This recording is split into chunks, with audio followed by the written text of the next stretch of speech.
Okay, you're good. Okay. Welcome to Rococo Rejects. This is Bella Allen. And I'm Veda Lane. And Bella, are you ready to learn about the FBI? Yes. I sure am. I'm actually, I'm really interested in this because I had no idea, when I was looking for a topic to do for my class, we have to do these final projects, and I got really excited because I was doing something else. Doesn't matter what else I was doing, but I just happened to scroll across this online, and I thought it was honestly, I thought it was clickbait, and I was like, the FBI investigated Black Mountain? What? And so my final project is on Black Mountain College and the FBI investigation into the school and two of its professors, and how that possibly caused the closure of the school in 1957. What the Yeah. I feel like I should have some knowledge on that. I forgot to tell you. What? This is probably going on the Black Mountain College timeline, so we can't cuss in this one. Oh. Yeah. So we have to be a little bit appropriate. Oh, snap. It's gonna be hard. Okay. Oh, boy. All right. Ooh, professionalism. Okay. Enlighten me. So the Black Mountain College, I know you know a little bit about it. We have the exhibition going on at the Turchin Center for Visual Arts right now.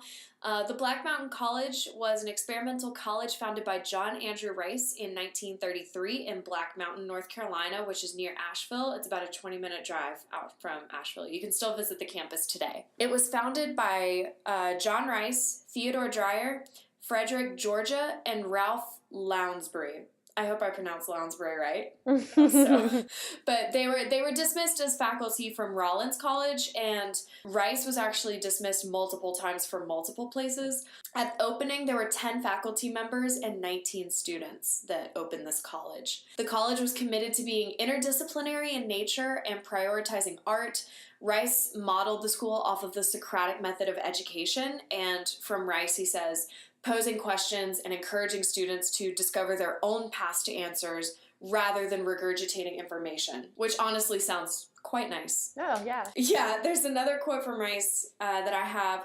Our central and consistent effort is to teach method, not content, to emphasize process, not results, to invite the students to the realization that the way of handling facts and himself amid the facts is more important than the facts themselves. Which it takes a bit to navigate that one because he's got a very cyclical way of talking, but basically just the effort is, the process over the end product. It's organized around John Dewey's principles of progressive education, which focuses on holistic learning and the study of art as central to a liberal arts education. So Black Mountain College was not just an art college, it was a college that was focused on a lot of interdisciplinary areas, but within each area there was this emphasis on the arts, which is really cool. I kind of wish that they would do that in education now sometimes, encourage a creative approach to a problem. Yeah, I agree. I agree with you.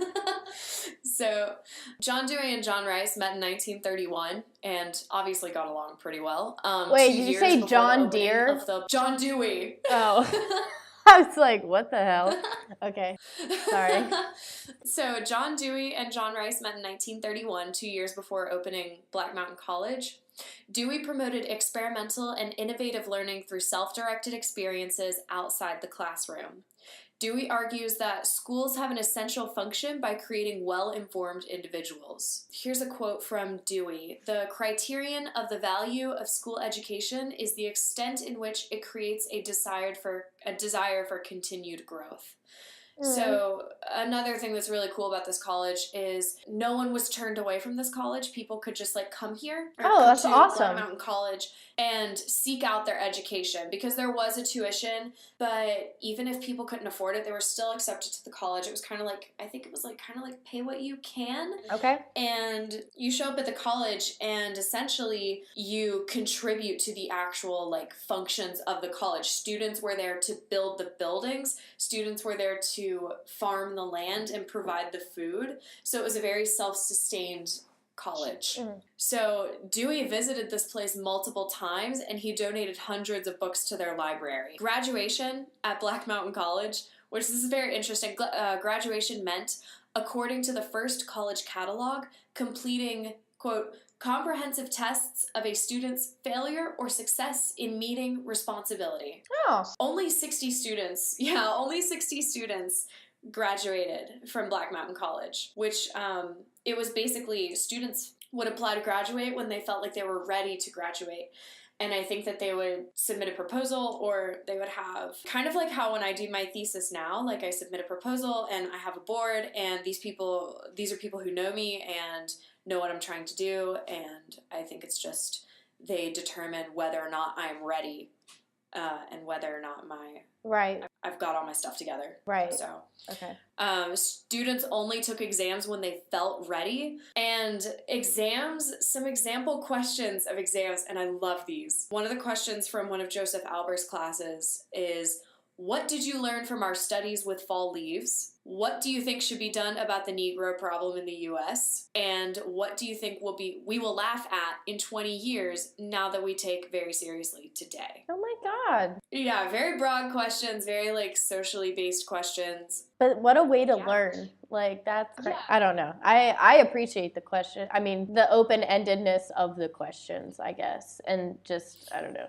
Knowing Black Mountain College, which I should honestly know way more about because I work at the Turchin Center and I helped install some pieces for the Black Mountain College exhibition, so I feel kind of bad that like I'm just sitting here learning about it just now. But also, just sorry to interrupt you, but the Black Mountain College exhibition will be open up until July 2018, so you still have a chance to see it if you hear this podcast.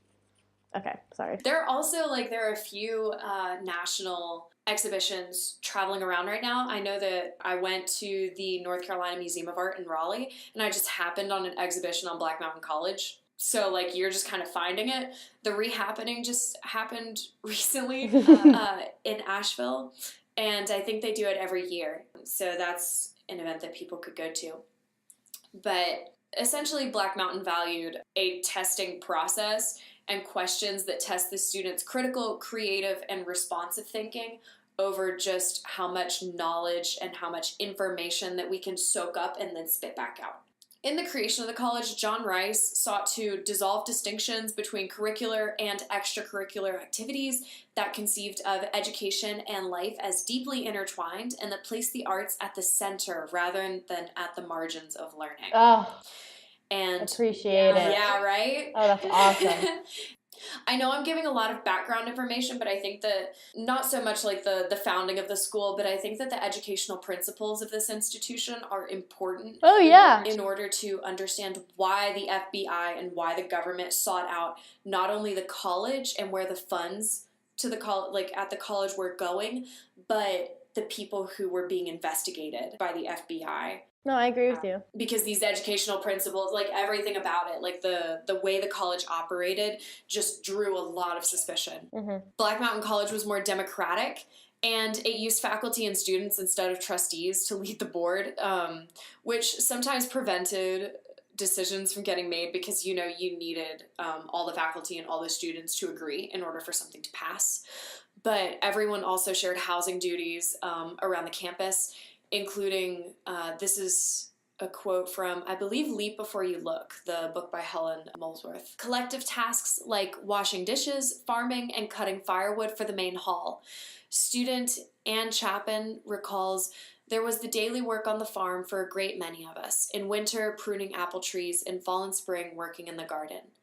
And we all came in for tea just around 4, bursting with good feeling and good health, and having been doing something different from the tremendous amount of intellection and talk that went on and on. Other students recall rubbing elbows with the faculty as an essential part of the equality that was reflected on the campus. And I remember recently going to there was a Frank Hirsch talk here at the Turchin Center. Yeah. And Frank Hirsch talked about how some of the best opportunities for intellectual discussion and some of the best opportunities for, seeking out your own education was you would wake up at 1 a.m. hungry and you would go to the dining hall and someone else would be there and you would just have some kind of long discussion with them. And he said that was one of those ways in which you could learn so much more than just in the classroom setting. Yeah. So a lot of the education for these students was outside of the classroom. So all that being said, students learning outside of the classroom, students working on the campus, everything being very self-sustained, everyone providing for each other. The FBI got interested, and the investigation of Black Mountain College began in 1956 with a complaint from the Veterans Association, and it lasted a few years up until a few months before the closure of the institution in 1957. So the document was declassified in, let me check. Somehow I didn't have this up at the top, but whatever. I think it was 2015. Pretty recent. That's weird. Yeah. I have two different documents that I'm just kind of like going through. Oh, I actually don't have a year. Okay. Well, alrighty then. Yeah, interesting. We tried. Great research data. So the documents, the FBI documents that were for the research for Black Mountain College. So the documents were declassified by request of the Carolina Public Press via the Freedom of Information Act. So I went through the whole document. Wow. I think it's only about 20 pages. Dedication. It's not a very extensive document. It's 1 year, but more than I could read. From the document. The FBI agents, students, and faculty, and also addresses have been redacted from the document, to keep people anonymous. But Cecil Pate, head of the Veterans Association, he made his complaint to the FBI of Black Mountain College on May 9th, 1956. And this is from the document. I'll be quoting a lot from the document. Okay. The Summary Compliance Survey sets out information indicating that false statements regarding attendance of students at subject college have been made by college officials and that the veterans do not attend classes in a normal sense. Also, not is spelled no in the actual document.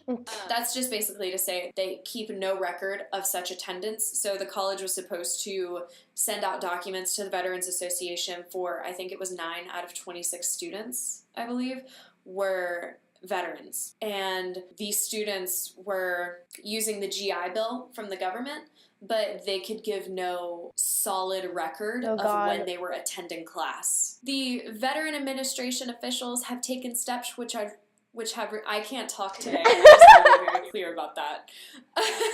So the Veterans Administration officials have taken steps which have resulted in the school's approval by the State Board of Education of North Carolina being withdrawn, thus cutting off the subsistence to veterans. So in response to lacking sufficient documentation of veterans attending classes, the Veterans Administration cut off funding to Black Mountain College in North Carolina. The Veterans Office, or I'm going to call it just the VA office from now on, the VA office requested cases be opened on each of the 9 veteran students, but the FBI maintained that a single case would be opened on the college. The college complied, but apparently not enough.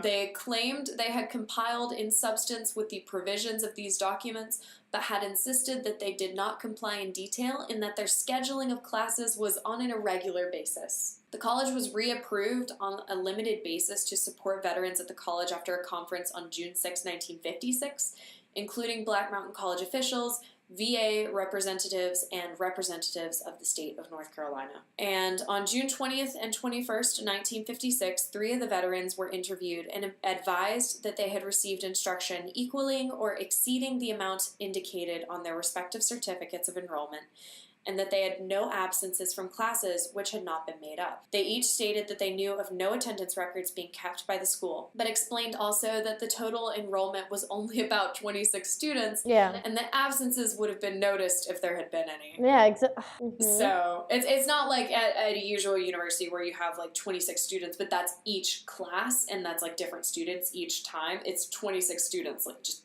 exactly. That's it. Yeah. So yeah.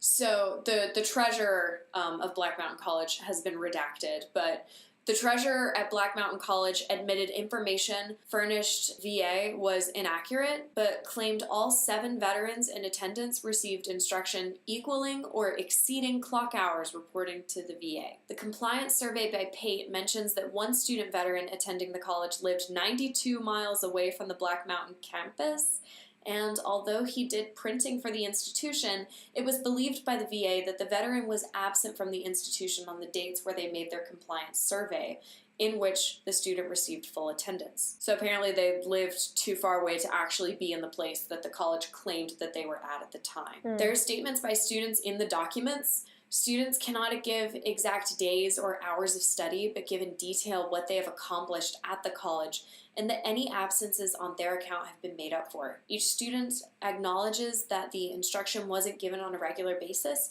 but that instruction given either matched or exceeded the 30 hours required by the VA for the GI Bill. And so to summarize this case, the veteran students, I believe it says 7 in the document if I remember correctly, 7 students that were veterans receiving money from the Veterans Administration were not attending classes according to how the Veterans Administration wanted them to attend classes. Proper documentation was not received, therefore making Black Mountain College suspicious of where that money is being placed. Eventually, it was just decided that even though the classes weren't attended on a regular basis, that the VA wanted, the FBI decided to close the case on Black Mountain College, at least for the attendance issues for veterans. So this is the closing statement of the case. Okay. On June 21st, 1956, the facts of this case were discussed with U.S. Attorney James M. Bailey, Jr., Western District, North Carolina, Asheville, North Carolina. Mr. Bailey advised that he felt that the requirements of attendance established by the documents mentioned above were nonspecific and indefinite, and that any effort to prove non-compliance could be successfully met by the claim that substantial compliance was had, even though the compliance was not on a regular basis. He stated that it would be necessary to show facts indicating that veteran was not at the college during a long period of time in order to prove a case against the college. He felt that the facts developed thus far gave no indication that such was the case, and therefore stated that he believed no further investigation was necessary and that he would decline prosecution in this manner. I'm sorry, the FBI document is very hard to read, like the way they talk. Yeah. Like the rhetoric in this is very so just to like me roundabout and complicated. Yeah. To me, it just sounds like, what is it, the VA is the bad guy here? Yeah. That's definitely like what it sounds like. And this is definitely like during the Red Scare in the United States, the big old communist scare. So aside from Black Mountain College, 2 professors were the subjects of 2 separate investigations by the FBI. I don't have the FBI documents for these 2. Oh my God. I just think anytime that there is any amount of creative freedom thrust upon students and like they're given a voice and a curriculum that they can relate to, I feel like there's just going to be always, without fail in history, just some kind of like backlash anytime. I feel like there's something that's always in the way of education. I just feel like whenever creativity is involved, it gets shut down. It's the first thing to get shut down whenever there are, threats or scares within the country. I've just noticed that as a pattern in American history, which, not even American history, but just history, like European history as well. Yeah. Like we just learned. It's a symptom of paranoia. Yeah. We just learned about, I forgot the Russian artist's name. Oh my God. It's a Russian futurist artist, and it's like Mika. I won't be able to help you there because I don't know. Oh my God, I literally just took notes. Oh wait, hold on. I have to say this out loud because like if I just say I don't know, then this is not an art history podcast. I right here. It's Kazimir Malevich, and he's the guy who did like the plain black square, and basically like that was his expressionism, and then like Stalin happened, and he was like, nope, gots to stop, and so he became like a court painter. Yeah, similar stuff like came out in Black Mountain College with like just the white paintings, like just like the white paintings at the moment where everyone's like, I could do that, like those came out of Black Mountain College. I don't. And those, So the 2 professors that were the subjects of 2 separate investigations by the FBI were Charles Olson and Paul Radin. Have you ever heard of them? I'd never heard of them. I feel bad for saying that, too. I feel like I should. No, I had no clue. The only person I know that came out of Black Mountain College, just because I personally handled his books, was Basil King. Yeah. He's a cool dude, but anyway. He was adorable. Yeah, him and Frank Hirsch were both very, they were very interesting speakers to listen to because it was really nice hearing from a first-hand perspective the operations of the college. That was really cool. Yeah, absolutely. But Charles Olson and Paul Radin were writing and anthropology professors anyways, so I wouldn't beat yourself up too much because it's not like technically art history, but you know. Right. There's this really harrowing quote by Olson at the beginning of his stay at Black Mountain College, because Black Mountain College was already beginning to go down. It was post Joseph Albers, and he says, "Why shouldn't things stop when they're over?" And I just and that was just before the closure of the college, and it's so like, it's such a foreshadowing event, and it's just bizarre. But by the time Charles Olson arrived at the college, the school was post-war and post-Albers. Loss of faith in politics during this period, precipitated by the conditions of the Cold War, caused this severe amount of distrust, and distrust was in vogue at this point. Like, it was just the thing you had to do was be paranoid about other people. Between 1947 and 1962, over 5 million Americans were investigated by the FBI. I wrote GBI in my document, and for a second I was like, what is that? But no, it's the FBI. Great Britain intelligence. So, yeah, the FBI sought out Charles Olson at Black Mountain College twice to interview him about his associates. The Red Scare was like in full swing at this point, and the issue of naming names bred a cultural climate of fear and betrayal that characterizes like this generation, and it just kind of seeps into Black Mountain College, and it's so sad. Charles Olson first taught at Black Mountain College in 1948, and I think he was gone for a while, and then he assumed the position of rector of the college in 1954. So he was pretty much like the leader of the college. All right. And Olson was investigated 2 years prior to his rectorship at the college. He was investigated in 1952 for possible leftist associations as a former employee of the U.S. government and as rector of Black Mountain College. I'm just rolling my eyes. Yeah, exactly. Olson had a bitter distrust of educational institutions and was going against a promise to himself that he would not return to a position in education. So Olson himself did not want to return to Black Mountain College. He didn't want to return to education. He didn't like the way that education was being run at this point. And I think Black Mountain College was really the only space that he could like accept himself being in education again, because Black Mountain College was such an experimental institution. But he outwardly rejected the available frames for political and civic activity, including those that defined the Cold War and educational apparatus. So he argues that the Western way of living and thinking identity had driven even the victors of World War II to an impasse that could not be survived. A state of deremption in which our participation in our experience is intermitted and all action is interfered with, absolutely interfered with. So he's talking about the government, he's talking about education, he's talking about how U.S. citizens at this time have no sense of privacy, because a sense of privacy is a possible threat to internal security. I'm seeing a lot of parallels with Black Mountain College and then our current political climate right now. That's just like... Yeah, I thought that this was extremely relevant. Yeah, I think so, especially with all of the horrible things that have happened this year. I don't know. I'm just seeing a lot of parallels. Current political climate really like reflects I think that's why like we were talking about this at the Turchin the other day. We were being led around by the curator of the museum. Marianne! Yeah! Oh, she's we were awesome. talking about the Black Mountain College and why there's just been this like explosion of Black Mountain College exhibitions and an interest in the scholarship. And we were talking about how right now our current political climate is as close to the Cold War, since the Cold War right now. Like, we are in a climate where it just kind of exists, that there's this extreme tension, and an experimental college is something that like we look back on with a little bit of nostalgia. So Charles Olson was very vocal about his disdain for the, as anyone would be. Right. Charles Olson was very vocal about his disdain for the FBI presence at the school. So this is from the Black Mountain College website.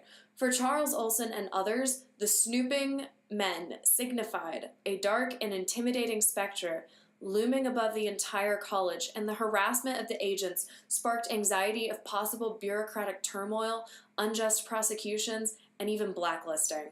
Oh my God. Yeah. And this is another one from a book called Purple Passages that I got about Charles Olson.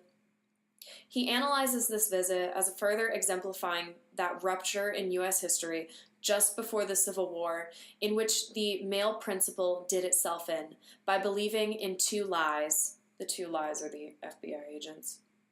The fatedness of nature by evolution, and the fatedness of the state by modernity's version of total systems, whether capitalism or communism. So whether or not capitalism or communism, like an overbearing government is an overbearing government. And, you know, the way I'm reading this, and that's not to say it's true, but the way I'm reading this is that Charles Olson sees whether or not it's communist, whether or not it's capitalist, an overbearing government is an overbearing government, and it should not be infringing on the rights of an education. That's how and I'm the search for knowledge.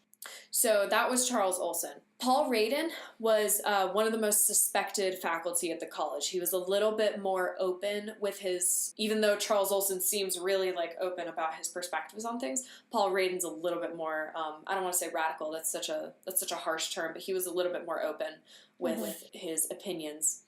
So the FBI enlisted one of his own students as an informant on him. The informant on Radin proclaimed him to be a self-proclaimed radical leftist, as well as supporter of equality and integration, making him potentially dangerous during the Red Scare and the Civil Rights Movement. Wow, I think all of us, me, you, all of our friends would be we would be... I think that's like we would be investigated. That's like everyone, like that's all of my friends. That's like literally that's a most description of people I hang out with. If that was like a criteria for investigation, I feel like so many people no one would be like, everyone's fair game at that point. Yeah, exactly. That's like half a boom. It's crazy. Should I not? Because I do. He goes further. So as a supporter of equality and integration, it gets interesting. There's a story I'll tell you. But okay, yeah. The informant also reported on Radin as a card-carrying communist. Who's to say? But Radin taught at Black Mountain College from 1941 to 1944 intermittently. So I believe that the FBI investigation was during this. It was before the FBI investigation of Black Mountain College in general, but they investigated his activities from 1943 and 44, and then they monitored him until he died. Oh my God. Because he was that, like, notable. He was that, like, much of a presence. So, and this is from the FBI document that I found in the book about him, was in his classes on anthropology, Radin tended to ridicule the existing discrimination between the white and colored races, especially in the South, and expressed the opinion that such discrimination was undemocratic and should be abolished. Radin admitted in informant's presence that he was a member of the Communist Party, and it was the informant's opinion that the subject had probably been active in the Communist Party functions in New York City prior to the subject's residence at Black Mountain College, North Carolina. So, for teaching about civil rights and having a radically, it's not radical, having beliefs in, like, equality was... Having beliefs it's wild. for human beings and respect for human beings warrants such a backlash. It's interesting.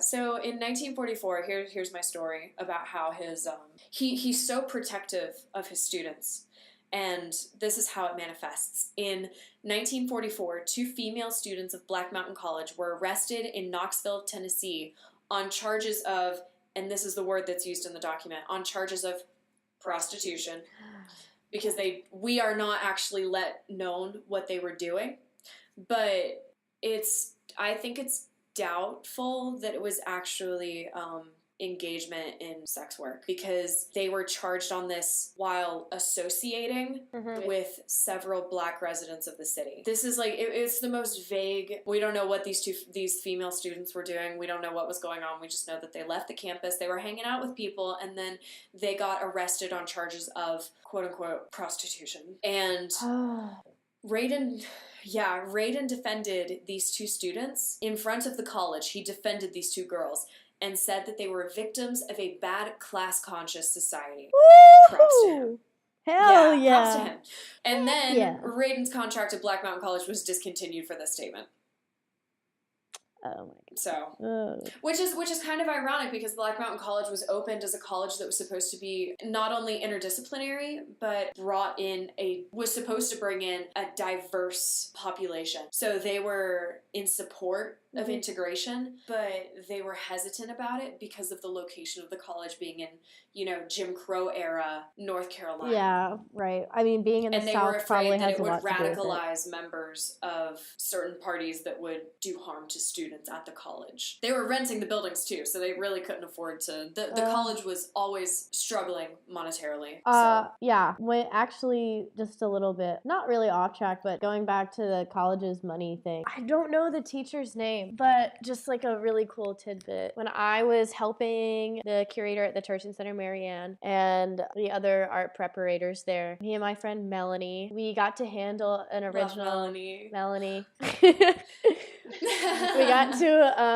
We got to hold and kind of install an original desk from the Black Mountain College. And I saw that. It's so cool. It's so cool because the way it's put together, it was built by a teacher who would like sell it. That I don't know if it was out of his classroom or just kind of like on campus. He would just sell it to students. He sold them for like $8 a piece for that thing. And it's just like, I don't know how they were able to move it because it's two parts. But literally, it's just like a block and then like what looks like half of a desk, and you push it together and it makes like this really functional desk with like a drawer and everything. And it was like, that's so cool. He would just like make them for his students, like handmade. Like on the way to class, if you need a desk, just hit them up. You just need a class, like you forgot your desk that day. Yeah, damn it.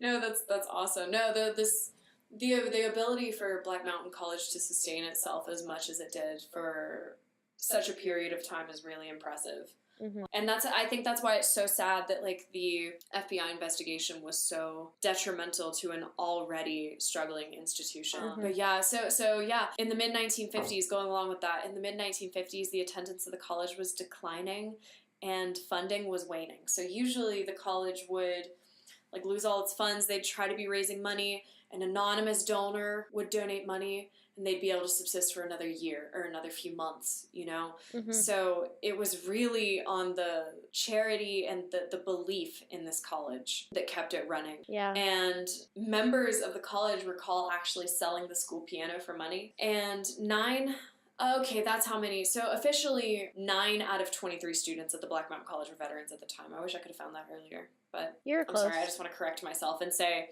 so 9 out of 23 students at Black Mountain College were veterans, and the VA officials ended up, during the investigation of the college, stripping the approval of using GI Bills at Black Mountain College. It was later reinstated, but I don't know to what extent. Mm-hmm. The college was fairly dependent on GI Bill funding, so this was a significant cut in their budget, and many believe that the VA's actions catalyzed the decline of the college. I mean, obviously. So, I feel like that's an obvious answer right there. If that was most of their funding. I think so too. Like, it was a good amount of students that were going to this college off the GI Bill, so like you take that away, you take those students away, and then that takes away the bulk of your educational community, and then where are you to go from there? Students were rare. So about the students, just briefly, because the students' response to the FBI agents was so like blasé, like so and they didn't like them. The students were rarely cooperative in answering the questions put forth by the FBI, but they did answer questions in court, which legitimized later their educational experience.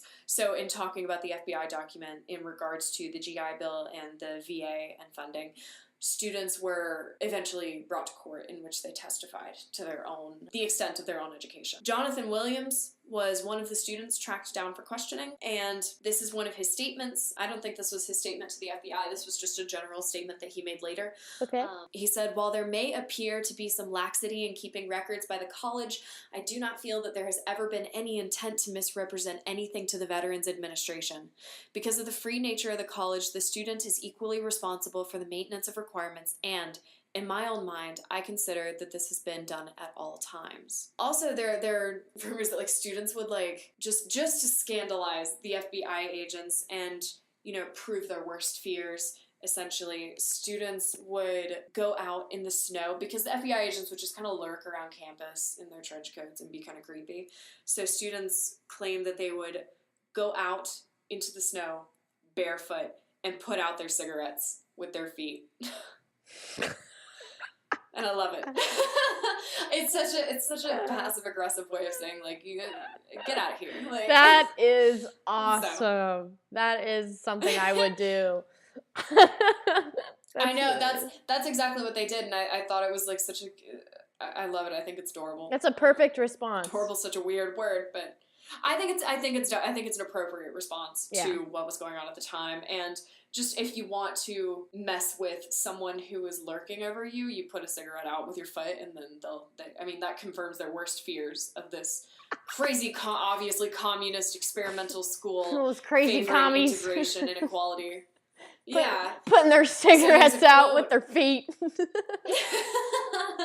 There's a quote at the closure of the college. This is so sad. So she's speaking of the tail end years of the college during Olson's years as rector and the FBI investigations, and the effect that everything had on the students during the final few years of the college. And this is Betsy Baker, and she says, "It was terribly depressing, a tragic period. The people who were there then were talented, but there was a parasitism. They would come and camp and live off the farm and really not produce much. It was a terrible tragedy to me. They wouldn't give of themselves to the college. They wouldn't give the best of themselves in these latter years. They would take from it. They would just vegetate." And that is so sad. Ooh. Speaking of like such a creative institution that's had such an influence on culture and educational systems. I like the use of the word parasitism. That's perfect. Betsy Baker. It's so sad. And I wanted to ask you, in speaking about the government involvement with education, about the FBI investigations, not only of Black Mountain College, but the professors and the questioning of the students that attended the school. What does this mean for government involvement in education, and how does this reflect on the influence of experimental schools? Well, how does this reflect? It doesn't reflect well. We can take it one at a time. It's such a big it's such a big intimidating question. And let me think. So hold on. I just think government involvement, especially within experimental schools, this is kind of funny because I watched the movie Accepted last night. Side note. It's kind of like this, but not really at all. I think anytime there is something that's new, or it's like a new way of, I literally just said this word. What is this word that I'm thinking of? Experimental. Jesus. Alternative? Experimental. We just said it so much. I had my sentence in my head and then I lost it. Okay, anyway. No, I think any time that there is an experimental school or something of that nature, and the focus is on arts and something that's not in a very standardized form of learning, like business, mathematics. Not to say those are like awful majors and nothing happens to people in those majors, but I think art has been consistently targeted, and creativity especially. English language, poetry, all of this. Anytime that there's that form of that, and then the students are given an ounce of freedom, maybe a little more than somewhere else, it is just taken into such serious hands without really any reason. And from what you were telling me, it just seems to me that the VA and the FBI really had no right to go into this investigation, and they really had no cause. There was no cause except for the fact that these people were a little different. And going back into history, that's another thing that we keep seeing as a pattern is if there is something different about someone else that, this white Western world is not used to, I mean, they're attacked, they're targeted, their lives just become increasingly harder. And for me, it seems like I feel as though if something, a college like this were to happen or be made and built in this time, I don't think it would warrant that same reaction just based on we are in a different, political climate. It's still bad.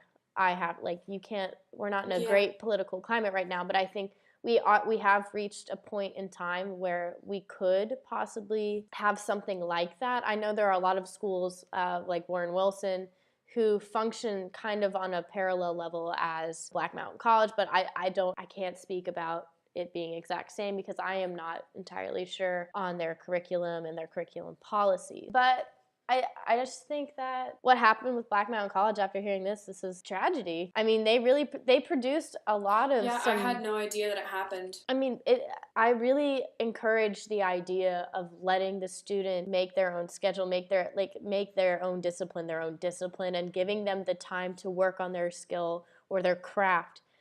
Because when you put a student in charge, like actually in charge of their own future, that's when they seem to flourish. Whereas, it becomes about improving yourself. Because when you're no longer afraid to fail, you're not afraid to try something new, if that makes sense. Yeah. And that's something. I think that, I think exactly you're right. And I just like it's difficult because students are so afraid to fail.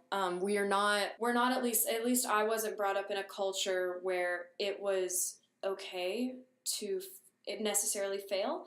I think teachers encourage all the time like that aspect of failure being okay, but the society and the culture that we're brought up in, it's very difficult because you have to keep moving forward, and I think that you're afraid of like failure and that possibility that like maybe this isn't me moving forward, maybe this is just me stagnating, I'm never good at anything. Like yeah, I think that's a symptom of our era. I think, I absolutely agree with you. Like, that's, like, one of those things, like, I like taking art classes at App because, like, studio art classes, because I'm actually challenged into doing something I'm not comfortable with. And as much as I talk about how I hated my Foundations 2 teacher, I only really hated him. Or, like, hate is a very strong word. I only really, like, quarreled with him, like, on a daily because he kept pushing me to places where I was not comfortable. And out of that class, I found the most of my artistic capability. Like, it was like, 3D, like, sculptural stuff. Those like, I could. classes which have, like, challenged you greatly are the ones that have cultivated your own knowledge the best, because you have, like, you're being forced to change yourself, change the way you go about things, and I don't know, I in the moment you hate yourself and you hate the teacher and you hate everything, but like afterwards, like when you're able to like self-reflect and come back to yourself, you're like, wow, okay, I get it now.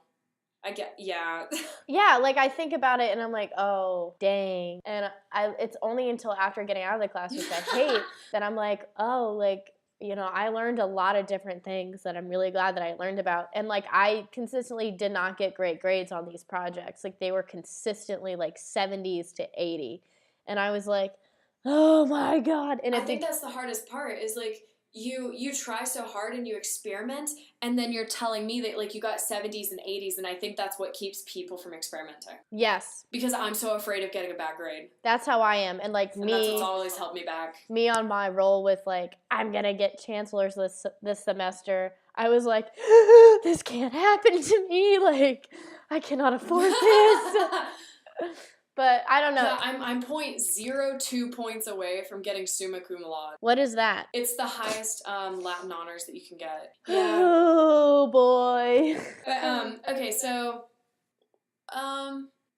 yeah, so I guess that's it for the FBI and Black Mountain College. I hope you like, did I make sense? Is my big question. Yes, to me you did. And if you're listening and you have further questions, contact Veda, because she knows more about this than I do. Yeah. Contact just me, ever. Don't contact anyone else. I'm an expert on Black Mountain College. Everything. Veda Lane, BMC expert. So yeah, I think that's it for Black Mountain College. I think I'm gonna post all the books that I got my sources from, including Leap Before You Look, Purple Passages, and all of the articles I used on Google Scholar, because there's pretty sparse information, but the information that I got was pretty good. So okay. And the FBI document. Woo woo, woo woo, FBI. Yeah. Okay. So do you want to do the opening one more time, just so I have two to choose from, and then yes, I can choose like the more natural one. Of course. Okay, here we go. Okay. Welcome to Rococo Rejects. I'm Bella Allen. And I'm Veda Lane, and today, Bella, I'm going to be teaching you about the FBI investigation of Black Mountain College. Woo! I feel like I need to respond to it. That's my thing. I can't stand us. I don't know. It's my thing on the show. All right, so I mean that's the end of the Rococo Rejects podcast episode, whatever episode this is. And that was the FBI and Black Mountain College. What? Okay. Actually, it didn't pull up any of your voice, so. Yeah. So. Okay. We'll catch you next time. Don't be a threat to internal security.